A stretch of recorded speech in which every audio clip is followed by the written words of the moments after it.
Chad, welcome to the show, man. Nate, it's a pleasure to be here. I appreciate the opportunity to talk with you and hopefully encourage your audience as well. Yeah, man, for sure. Yeah, we share some very important synergies in terms of the leadership space, the entrepreneur space.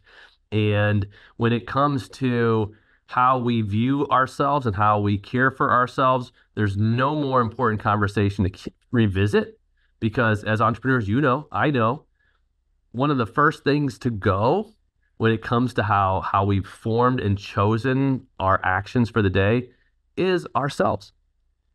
I mean, it's just if someone listening right now is like, yeah, okay, that's me. I can tell you from experience, even today, and I'm gonna have you share your knowledge in this space. I know you're gonna just really explore this really deeply with our audience member. When is it that we actually take actions to say our self-care is non-negotiable? At what point? Well, I think it has to start with that because leadership, it can be exciting, it can be fun, it can be inspiring, but it can also be draining. And I think we we we owe it to not just ourselves, but we owe it to the people that we are leading to be at our best. So uh, professionally, I work at a financial planning firm. We manage about $500 million, about 1,000 families that rely. I was actually just talking about this with my daughter this morning. There's about 1,000 families that rely on our team for their long-term financial security and financial independence. That's a lot of pressure. They need us to be at our best. My team needs me to be at my best. I owe it to them. And I think sometimes we think of that self-care and leading ourselves well as something that's somehow selfish. If I'm going to take a vacation or if I'm going to maybe take a half day or maybe a day off or a longer lunch break so I can go to the gym, that somehow it's selfish.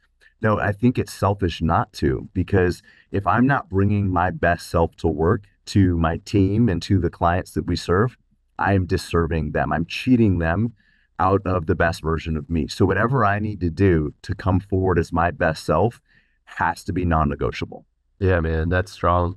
And someone listening is saying, Chad, you don't understand. You haven't been in my situation, man. I am just drowning right now in whatever it is I've committed to. I don't even know how to get out of it. I don't even know how to get to that place. What do you say to somebody like that? Sometimes addition happens by subtraction. And a lot of times, as leaders and as entrepreneurs, as people who are probably more ambitious and have that go-getter mindset, the tendency is to add. Like, what can I add to get to that next level, or what's missing? But a lot of times, what we eliminate has even a bigger impact than what we add. And I think we need to flip that script a little bit and look at, what do I need to stop doing that is no longer serving me? And just there's so many areas where this fits. I mean, back in another life, I used to work in a fitness environment, training professional athletes, and I do a lot of work with diets and things like that. One of the first things we do is eliminate. People are like, oh, what supplement should I use, or what protein, or what this? A lot of times, it was eliminating the junk that was harming their body, it was stealing from their performance before we added anything else in. From a financial standpoint, people looking for the best investments and new strategies, and we have an election coming up, and how should I invest? But if you're not living within your means, if you don't have enough margin in your life to save, it doesn't matter. So sometimes what we need to do is actually cut out expenses so we can put our money towards what is most important. So in all those areas, you're eliminating to add value to your life. So I think if somebody's saying, I don't have time, like there's no margin, that's somebody who needs to take a really hard look at their life and saying, what do I need to start eliminating? Because before I say yes to the right things, I need to start saying no to a lot of other things. Strong, strong. And I've held on to this phrase, do less and give more your best. We hit reset, and I think there's always a good time for reset in life, and it may be different times for everyone. For me, I do a hard reset, late fall, summer, excuse me, And then the beginning, a lot of people do beginning of the year, right? They do like this sort of, I don't, we don't like necessarily saying resolutions, right? Because resolutions we just need to have habits, right? Habits are so much better than resolutions. And habits come from first being motivated, then having discipline, and then eventually a habit's going to be formed. So then once the habit's formed, you're in a new space, right? And it's interesting because you talk about eliminating. I actually just started this yesterday. I do this every so often as a cleansing, something called the elimination diet, where you eliminate. For me, inflammatories have always been a health issue for me, so I've eliminated inflammatory foods. So I take them all off my diet.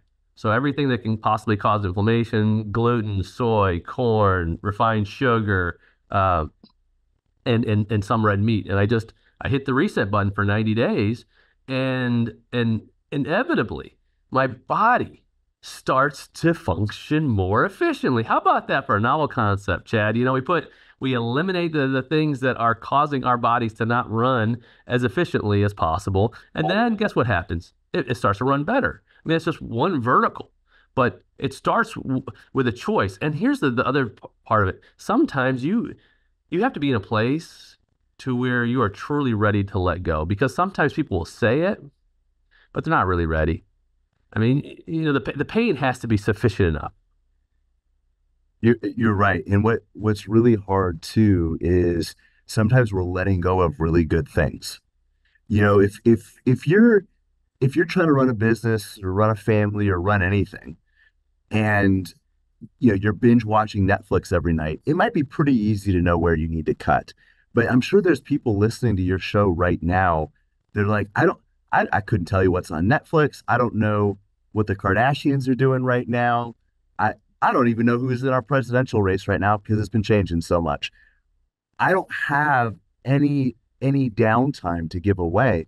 But I think one of the insidious things that gets leaders is when we efficiently do the things that we don't need to be doing at all. We're so worried about efficiency that we're not looking to see some of the tasks I'm doing either don't need to be done by me, or they can be automated, or they simply aren't important anymore. We look at this as a team on a sporadic but ongoing basis. We actually need to make it more regular. Like, what are the tasks? What are the things that we're doing that we had to do maybe 5 years ago or 10 years ago? And they're relics. They're residue left over from a time where maybe the technology wasn't there or our team size wasn't there. Like, do we still need to do these things?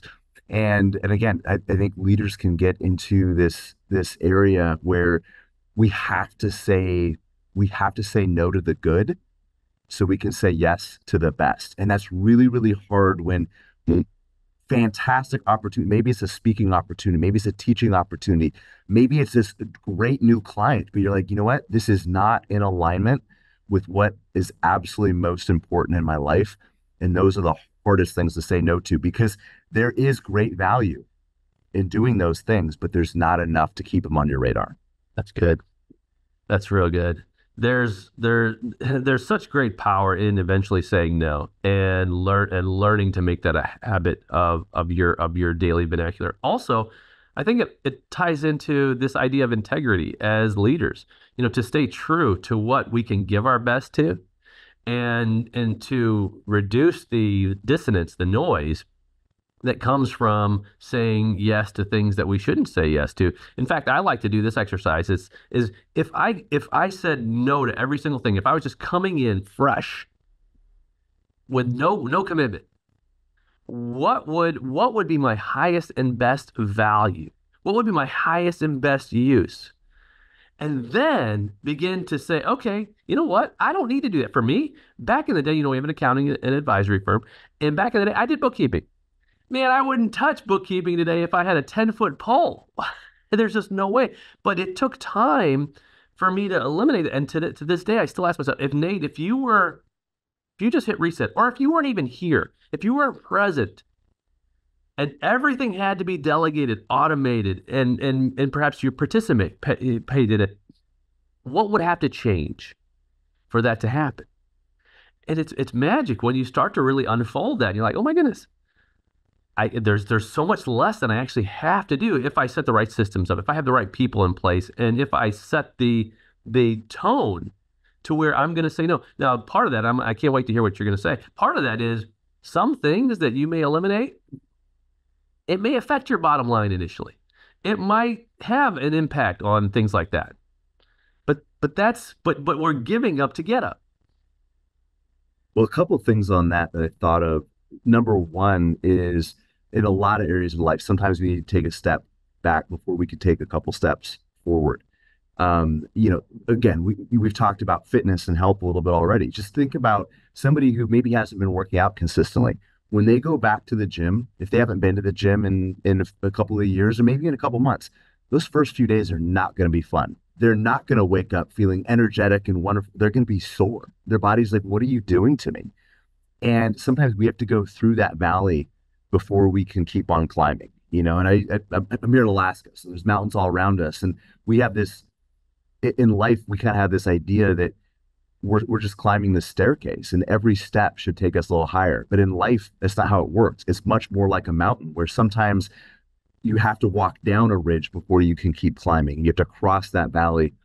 And the other thing too is when you switch maybe your tasks and duties, and for me, some of my identity was wrapped up in being the top producer, kind of being the rainmaker. Like I was the guy, right? And there's some pride there, and even some national awards. And it was it's a lot of pride there. Like I'm proud of what I accomplished, but I realized I don't need to be the guy in the front lines anymore. I need to allow my team to step into that role to illuminate them.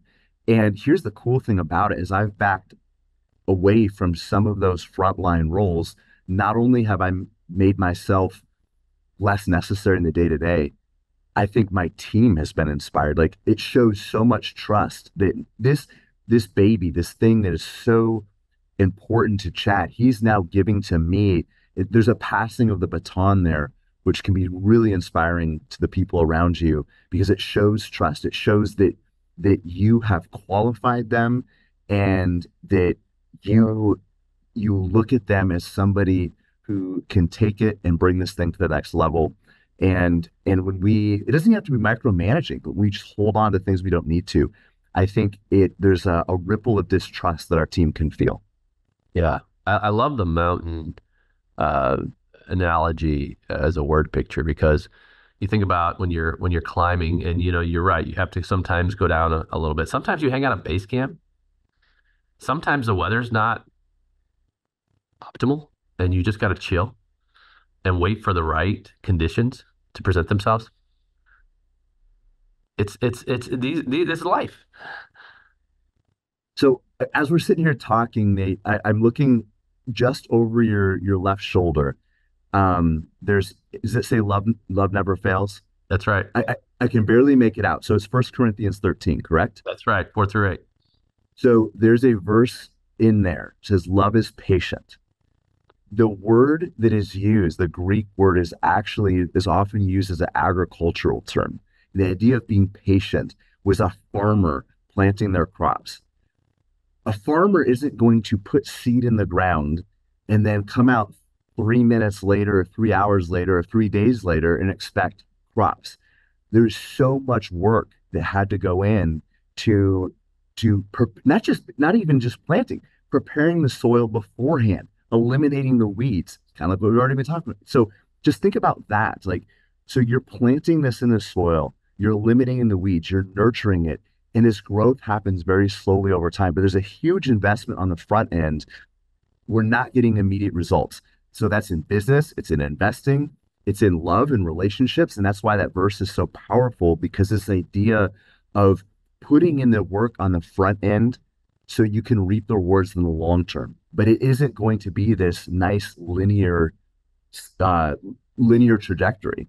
There's a lot of waiting and perseverance that has to be put in on the front end of that in order for us to reap the rewards in the long term. Man, I'm so glad you brought that up. And I've studied this verse ad nauseum. In fact, we did a whole study on it on the show. And we'll make sure that's in the show notes for anyone listening to tap back into that. We did I want to say a 15 episode series on leadership from the perspective of each one of these characteristics. So leadership is patient, leadership is kind. Interestingly, I don't know if you follow Russell Brand at all, but I recently found out that Russell Brand at his show, he he's been, of course, having a massive spiritual awakening at the time of this recording, and he rephrased these verses and replaced the word love with his name, which is really Mm. very, very powerful. It says Russell is patient. Russell is kind. Russell does not envy, does not boast, is not proud, and so on, right? And man, that hits you.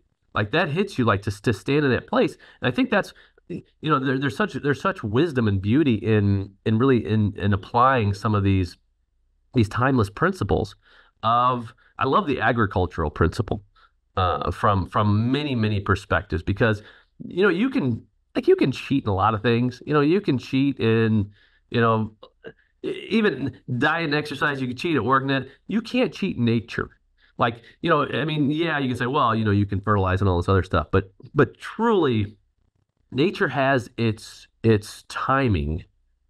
And as human beings, we can try to contain it, but we really can't. We're still at the mercy. We're still at the mercy of nature. And one of those is the idea of the agriculture. It's always been fascinating to me, and I'm glad you brought it up. And in relationship to this, like the why is patience first? Well, I think because it sets the tone for everything else. Because if you don't have the patience, none of those other things, love is kind. Let me. So even this idea, there's a love never fails. Um, the word they're used, love never fails, means um, it it always has relevance. It will never go out of season. That's kind of the idea. And in those verses, that context, so love is that the patient love is foundational to many of those other characteristics. But and it's so often in life, and we tell people from an investing standpoint, we use an agricultural example that wealth is like an orchard. It's something that it's years and years, decades that you slowly nurture, but it's something that can live beyond you. And we're not going to worry about the weather today because so many people, like, not to make this an investing thing, but everybody in the investing world are worried about what is the economic climate, what are interest rates, what's inflation doing, who might be elected, and how. That's worrying about the weather. We are still responsible for planting those seeds each and every day and nurturing that orchard. And I think from a leadership perspective, going to this idea of patience, it's the same thing. There's probably a lot of reasons in the weather around your life why you feel you don't need to be patient. But we do. We have to look past the weather of the moment and look towards the trajectory of that decision, that relationship, that team, whatever it is you're loving, whatever you're being patient with. Go beyond the weather and create a climate to foster growth and eventually that long-term harvest. Yeah, amen to that. And even thinking through each of these, and it's great. I would encourage anyone listening to take some time if this is resonating and speaking to you, if this set of characteristics of these principles resonate with you, this First Corinthians that Chad so rightly keyed in on, if it speaks to you, write them on your heart. Really take time to infuse them into your understanding. It happened to me. This is, gosh, about 13 years ago, 13, 14 years ago, when my son was just in preschool and he was asking about love. And he's like, Dad, I hear we always say we love each other. Mommy says I love you and you say I love you. But how do what does that mean, right? Because it's really, it can be a confusing term to a child. I mean, they understand the feeling of it. So I went home and I asked my wife, I said, what do you think about his question? She said, why don't you just go through what we call the love verses? Of course, we hear about weddings a lot and whatnot, but First Corinthians 13 verses 4 through 8. So we started going through this study, Chad, and each one just spending a week in Mhm. that space. Let's talk about this idea of love and patience. And as you went through, the original, the Greek of it, and of course the Greek has many, it's much more, it's much more rich, the depth of the Greek than our English. And so finding that richness of the language and beginning to imprint each of these characteristics on our DNA, on our human experience, on how we view the world and the day, and then beginning to apply them. Of course, no one can apply them flawlessly, and that's part of the beauty of redemption, right? And so on. That's another conversation for another day, which maybe not. Maybe even today we can even broach that, even self-redemption in a sense to where we have a little bit of grace even on ourselves in this journey. But I say that to say, uh, once we begin to do that, it becomes active and part of the habit forming that you're talking about. Because one of the characteristics of agriculture and nurturing is protection. You talk about the weather, so love always protects, or we could say Chad always protects, right? So it's not that you're going to change the weather, but what have I been entrusted with, nurturing, growing, creating a harvest for that I can work to have some level of protection? Because when you're nurturing, you do want to protect the seed. And here's the other part, and the servant leader. The servant leader is really not at the top of a pyramid. It's at the bottom of nourishing the roots of this beautiful tree that's forming, that's going to bear good fruit for all who get to listen. I just dumped a lot on you. You did. So you talk about love protecting, and okay, so let's just go back to First Corinthians again, just because there's a phrase in there that says endures or bears all. It's interpreted different ways, but the Greek language, like you said, is so rich and specific in ways that the English language sometimes is not. The English language can be more ambiguous, but the word picture there is almost like shielding. And I thought about this in context because the not to nerd out too much, but just real quick. So this letter to the Corinthians, Corinth was a Greek city, and the the Greek style of fighting used a formation called a phalanx. And for your listeners that watched, like the 300 or something like that, like that was kind of a cartoonish version, but you kind of get this idea of all these interlocking shields. And it was this unit fighting as one. What was really interesting about this is, so if you go back, everybody knows about the Spartans now, but the women used to have this phrase, and they would send their men off to war with it. And it was with your shield or on it. Come back with your shield or on it. And in the Spartan culture, the shield was the most important weapon of warfare because everything else, your helmet, your breastplate, even your sword, it was meant for you. Your shield was meant for the guy next to you. And the way that that phalanx was designed, again, it was this unit of all these men fighting together as one. But if you drop your spear, if you drop your sword, if you lost your helmet, you might be personally less effective, but the integrity of that unit was still there. But if somebody dropped their shield, the whole formation started to crumble. So that was the last piece because the shield did not protect you, it protected your brothers in arms. And that idea would have been very, very familiar with the people of Corinth.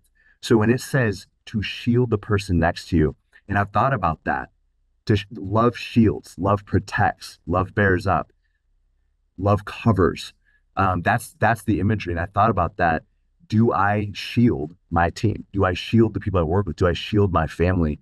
And I think that is one of the core principles of servant leadership is shielding those around you at personal expense out of love, because that's what servant leadership is built on. Yeah.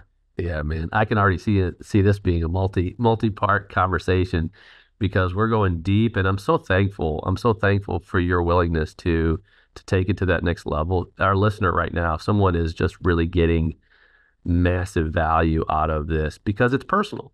Because we're thinking about those individuals who have entrusted their well-being to us. That's part of leadership.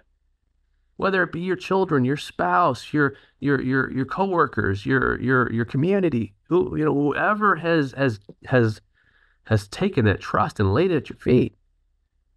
It's we've assumed a wonderful and worthy cause. I mean, that's what it comes down to, the cause, right? The cause. What's the cause? And the cause is only as effectively reached as we are able to first make sure that we're in a position to where our shield is has the strength to bear the onslaught of whatever it is that's coming at us. And it's coming. It's come to you, it's come to me. It's not over. Not until, we lay our head and rest and this side of eternity.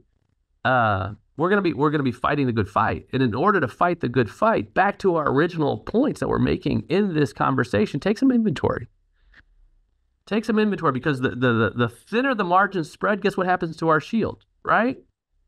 I mean, we don't want the last thing we want. I love the interwoven conversation around, of course, the military and defense. But what happens when you have breaks between those shields? You have a compromise. And so often we see our own personal compromise as somehow happening in a vacuum or a bubble. But when we're in a leadership role, and I have a question for you, if that's okay, but I'll get to it in just a minute.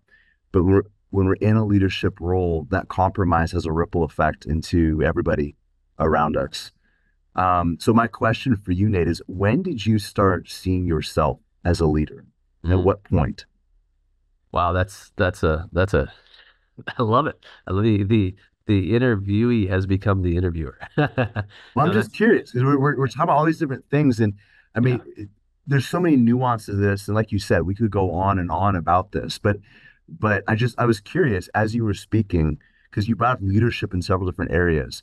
At what point did you self-identify as a leader? Man, I'm going to tell you, and I don't think I ever shared it on the program before, but I know it's very distinct to me. My family are immigrants. They're immigrant Palestinians. My parents were divorced when I was young, and my mother and I, she was a single mom for a long time before she remarried, and we went on a trip to overseas. We were going to Jerusalem, and she wanted to visit her ancestral home, and we were in Jordan, and we were crossing the border. And in order to cross the border, it's just a lot of red tape, if you will, to get from Jordan to Israel because of all the conflict, as you would imagine, during that time. And um, my mom didn't have all her documents in order, and she was getting turned back, and she really just lost it. I mean, she was viscerally beside herself. She just couldn't handle not getting across that border because she so desperately wanted to see her family, her father, her mother, her brothers, her sister, all of those people who were so very dear and close to her. Um, and I was 9 years old, and uh, at that point, like she needed someone else to step up and console her and to give her reassurance and to provide her with another path. So my little 9-year-old self went up to her and put my arm around her and said, "We'll just find another day, Mom. We'll find another day. We'll get across that border together." And she wept for a little bit, and we turned around, and sure enough, another day. That day came. We find our way across that border, and I realized, wow, Nate, um, there's a lot of hurting people out there, and there's a lot of hurting people within your midst who have problems, who you maybe somehow, some way, in some future you can help. You know, one of the best leaders I know, and first of all, I appreciate you sharing that. And I hope it wasn't out of line to flip it and ask you a Not question. at But all. Not at all. one of the best leaders I know, he's just a phenomenal human being that you love him. But when he was like 16, 17 years old, he had been named captain of his baseball team. And he was kind of frustrated with that role. And his dad was kind of putting the pressure on him in a good way, but just saying, Eric, you need to elevate yourself to this standard. And this is what you're called to do. And he said, Dad, I don't really want to be a leader. That's not, I just want to play baseball. I don't want to be a leader. And his dad told him, said, Eric, you don't get to choose whether you're a leader or not. Everybody leads in some way or another. The only choice you get is whether you're going to be effective or not. Come on. And as you were talking, I thought about that. Like, I think so often we miss those opportunities to lead and encourage and protect and exhort those around us because maybe in one area of our life, maybe it's in a business setting, or maybe you lead at your church, or you coach a team, or you see yourself as a leader in one very narrow area. But then you go home and you abdicate that role, or you go in your community, you abdicate that role. And I to the point of that story, we have the ability to encourage and uplift people who might even be in a leadership role over us. Like your mom would have been at that time for you, but but you still served her. You still served her in that way when she needed it. And that's just this a beautiful picture. So thank you for sharing. Oh my goodness, thank you for asking. And that's I think that's the importance of even what we do is to be vulnerable, to have to be transparent in that journey because leadership is, as you said, it's really not even about a good leader or a bad leader. It's about being effective and ineffective and having the discernment and the knowledge and the desire to step in when you're called to step in as a leader. And sometimes, look, I don't always want to be a leader. I know you don't always want to be a leader. Sometimes we don't have to be. I'm not like the alpha where I gotta like control a room. Like if somebody else is got it, awesome. I'll follow. I'm good with that. And I love if you've ever seen the movie Reign of Fire with Matthew McConaughey about the The dragons. dragons. Yeah, dragons, Yeah. right? And Christian Bale. And Christian Bale is got this group of people he's shepherding, and Matthew McConaughey is this military, battalion leader, whatever, and he's just all about killing these dragons, and he is the quintessential alpha, right? He's like, Yes. I got this. You do what I say. I'm the one in power. I'm the one with the knowledge. I'm the one that can get this done. And in the movie, there was a turning point toward the end of the movie where Matthew McConaughey has, they're in they're in London and they're in the lair at the end and they're trying to find where the dragon who they have to kill is. And in that moment, because Christian Bale is from that city and he knows the terrain, Matthew McConaughey looks at him and in his all his strength, he says, "You lead, I follow." What a moment. What a moment of recognition that, someone else has the pathway and I'm going to submit to their leadership because they can help us. Because at the end of the day, it's about the mission, right? It's about the mission. And I love the way you put it because sometimes you get to lead, you have the opportunity to lead those who are assigned leaders, in terms of they have a different title with a parent or a supervisor or whatever it is. Because you have influence. We all have influence, and this is what you're talking about in the situation with the father and son, right? We all have influence, and we exert that influence, hopefully for the greater good of the collective need and the true mission and the purpose. But that influence manifests itself in all different kinds of ways. It manifests in information. That was informational power, if you will, in that movie, in that scene. There's expertise. There's power of reward, and so on and so forth. There's so many different bases, if you will, of power that becomes influence. Um, and knowing and believing that in the appointed time, you are worthy. You are Mm. worthy. You are worthy to lead in that space and to accept it, to take ownership of it, to believe in it. Even more than that, I say to believe is to be living. To if you truly believe something, that means you're living it out. So if you ever meet someone and say, "Oh yeah, I believe this," but they're actually living out, you don't really believe it. To be living is to be leaving. And so believe it and prepare yourself. And I think that's really like we keep coming back to this place in our discussion today is really about preparation. Yes. Yep. Yeah. And doing the hard work again, going back to where we started, it's planting those seeds. There's another verse that says it's in Proverbs, I believe it's Proverbs 29, but I don't remember exactly, but it says, he who neglects to plant in the snow or in the winter, will beg during harvest. And you think about this. So I'm from Alaska. It's like this idea of snow. It's pretty pertinent. But yeah, who's going to plant when there's snow on the ground? But it's the idea. I think it's easy to find excuses to not prepare, to not do that hard thing. And as leaders, we need to prepare out of season so we are ready in season. Yes.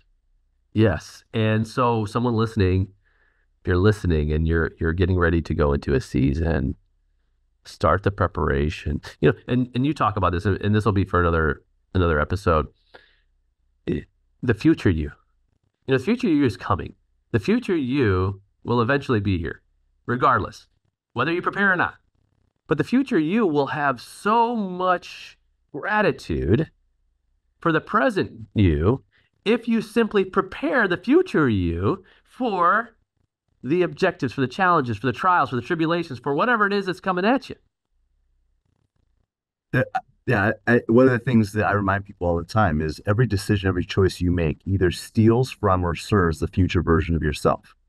And you could put your company, you could put your family, you could put anybody, the future version of your company. You either serve or steal from the future version of your family. But it's that idea that, yeah, the future is coming whether you like it or not.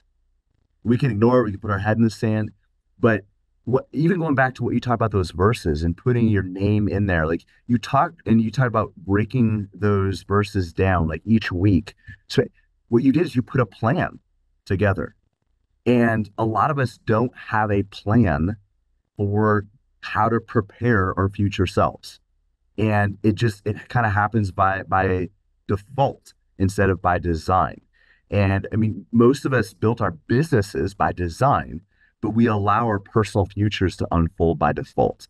And that's not okay. I think having more intentionality around this, and I get it, guys, it's hard. Like we all have a lot on our plate, but that intentionality, that design, that purpose I believe, needs to be in every area of our life, not just the company we're running or the area where we might have a leadership title, but in all areas because it has a ripple effect. That intentionality will have a ripple effect into everything that you do.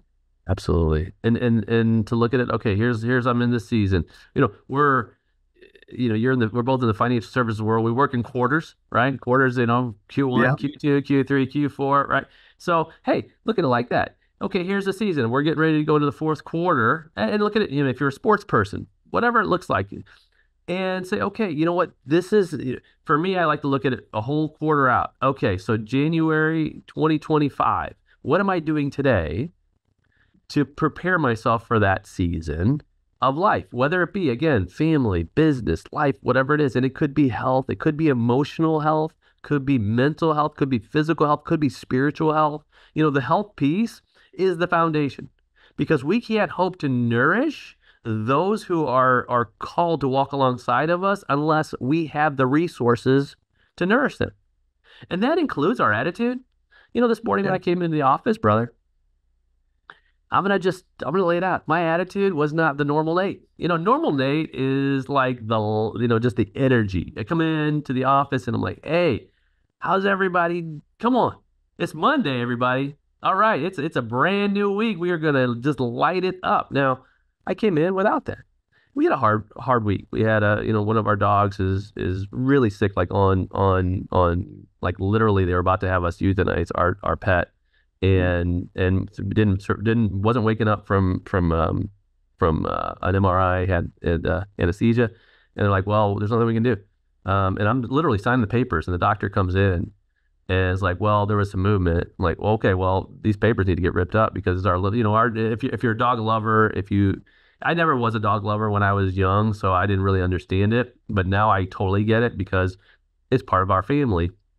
And so, and just a little 3-year-old little pooch. So want that dog to live. Anyway, long and short, dealing with that and a number of other, just constraints and things like not everything goes right, no matter who you are, right? Hey, even in Nate's world, if you're listening, even in Nate's world, not everything is lollipops and bonbons. It's just and it's okay. Because if that's your expectation, guess what? You're always going to be disappointed. Yeah. Don't expect that. Expect the very worst. You say, Nate, that's pretty pessimistic. No, expect the very worst. And then, like you said, build a season of planning. Prepare for Sparta to get attacked so it can Yeah. stand. Well, and I think it's okay, like you just said, it's okay to admit when you do feel knocked down too. And in life, so much of what we do is to try to prevent us from being knocked down. And if we spent that much time and energy preparing a plan for how we get back up, I think our lives would look a lot different because sometimes whether it's the loss of a dog or a family member or a job or like life will knock you down. You can buy insurance, you can wear your seatbelt, you can do all the things that you're supposed to do, but life will still find a way to knock you down. We have to have a plan to get back up. Yeah. And you give yourself the margin and the grace that in that moment, okay, it's like that for a moment. And even here today at the office, like after this conversation, like now I'm back because this conversation is so life-giving. And to even build that into your day. If like you talked about, like I'll build into my day just going outside. You see all the sunshine and the trees and whatnot behind me if you're watching on YouTube. Like I'll go outside to just let the vitamin D just permeate my being in the middle of the day, and it's like a reset. So what is it in your day, in your week, in your month that you can do to build, to refresh, to reignite, whether it's a conversation. Maybe there's someone in your life like Chad, who you have a conversation and bam, I mean, it's like, okay, like I'm ready to do this thing, right? If there's not, maybe it's time to start planning that out and start infuse. Yeah. And maybe, by the way, maybe there's some changes you need in your life. Because a guy like Chad, yeah, he's going to talk to some guys and some gals that might be like, kind of down, but he won't, he's only going to really truly engage with people who want to get back up and who show that fervor and that desire. Is that you? Well, and what you said is super critical because yeah, there's going to be down days. There's going to be work to it. And yet, do you really want it? Are we willing to put in the work and the sacrifice to accomplish what we say is important to us? And that's a difficult question to ask. And you had Bill Dickinson on your show a little while back, and he talked about having that self-awareness um, to know like what is it that recharges you? Because this is hard. I mean, life is a marathon. There will be trials and tribulations, and you can try to miss them, but eventually you have to figure out how to weather them and knowing what lifts your spirit back up, knowing how you recharge. For you, it might be walking in the sunshine. I'm here in Anchorage, Alaska. Not always the choice that we get. I don't even know where the sun is right now, but I've still got my ways. I know what reignites me. And there's some trial and error there too. But again, going back to the very beginning of our conversation, it's not selfish to do this. It's necessary because, like those verses we taught, you are called to shield those around you. That requires strength. It necessitates that you are the best version of yourself. And we have to be able to show up. We're going to have those down days, absolutely, but as best we can, show up every single day as the best version of ourselves to serve those around us. Come on, man. Hey, next time I have you on, I want you to pick another one of these and we're gonna have some fun with it. I want you to pick one of these. Think about it.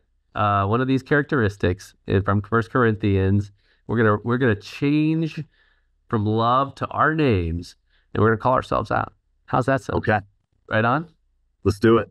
Chad, my man. I before you go.